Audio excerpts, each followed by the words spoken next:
Hello, welcome to the new studio for my Sunday homily.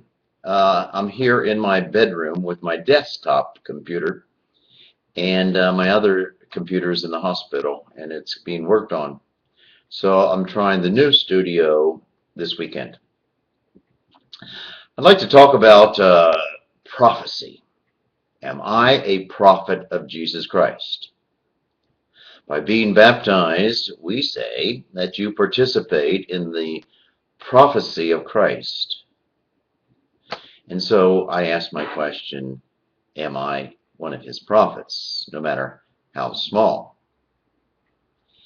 And the bottom line for who a prophet is that you speak the mind of God. And so in the first reading from Jeremiah, or from the gospel, we see this call to speak the mind of God. Well, I talk about prophecy, and as far as if I really want to be a prophet, I better check it out to see if I really want to be, because it's not all hunky-dory, fun and games. All we have to do is look at those readings. Look at Jeremiah. Well, not in the reading, but from the very beginning, God calls Jeremiah to be his spokesperson. Speak in my name to the people. And Jeremiah says, well, not me. I'm too young. Not me. I can't speak very well, and I don't know what to say. Not me. And God talks Jeremiah into become one of his prophets. In fact, in another spot, he says, he not only talked me in, he seduced me. And the insights that Jeremiah got was he began to really like it. Devour the message. Devour the word of God. And the more he got into it, the more he was convinced, the more he spoke out, the more he proclaimed the word of God. Jeremiah was a heck of a prophet. Well, but in due time, when he spoke the mind of God, well, he challenged people and people didn't like it. He upset the soldiers, he upset the government, he upset the people, he upset others. And he winds himself being thrown down into a cistern where in the muck and the mud he wallowed, and he was there left to die. We know God took care of him. We knew he got out of that situation. Other people don't. For example, John the Baptist didn't. You know, he had his neck cut, his head cut off, and put on a platter. And he is one of the greatest prophets ever. So we better look at Jeremiah and see what happens to a prophet who speaks the mind of God. Well, who better can speak the mind of God than Jesus Christ, who is the Word of God, who is not just human, but he is God. And so he speaks the word of his Father. That was his meat in life, to know that, become more aware of that, and to preach that, and to teach that, and in the name of his Father, do that. And he did. He might not have been thrown down into the cistern, but he was hung up high on the cross and suffered and died for the words he spoke, the challenge he made, and he gave himself, his life, for you and me.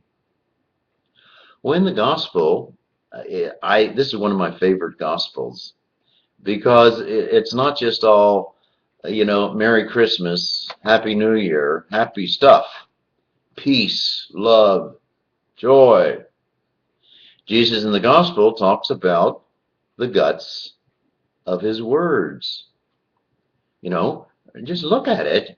It's sort of the opposite of peace on earth, goodwill toward men and women. He says, I have come to set the earth on fire. How I wish it were already burning. Do you think that I have come to establish peace on the earth?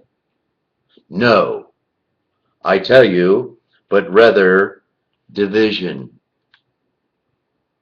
The Word of God, the will of God, is going to be divisive in a world where we often do not, or most of the time, do not live the Word of God or the will of God. It's divisive. It's like fire. It's division. In today's world, I think one of the greatest insights is just look to the country Egypt, the brotherhood, the military, the throngs of people, the democracy. You know, the will of God is peace, joy, justice, forgiveness, empathy, living with one another, understanding your brothers and sisters. That's the message of Jesus Christ. And that's the message that, first of all, I'm called to live, you're called to live, and then project it. And sometimes the deeper you understand the call and the Word of God, often the more divisive it can be. Sometimes when you stand up, people don't like it. When you stand up, they are threatened. And when you stand up, violence occurs. So all we have to do is look at Egypt. Well, probably the better thing is to look into my life. Do I stand up? Do I live? Do I project the message of Jesus or the message that the Father has told Jesus to tell? That good news? I hope it's yes.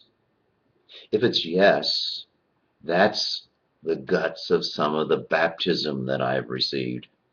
I'm baptized into Jesus Christ, into His way, into His words, into His example, into His life. And often it ain't easy.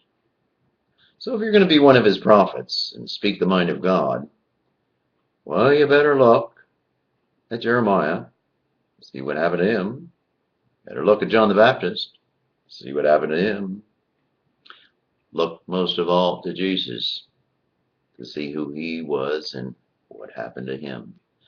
Now, might I not be that threatening, so I'm not going to be crucified or not thrown into prison, probably.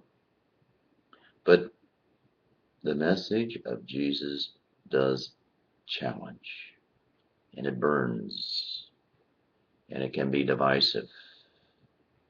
And you can have 2 and 3 divided parents, children, fellow citizens, countries, all of that because of the greatest prophet ever, Jesus the Christ.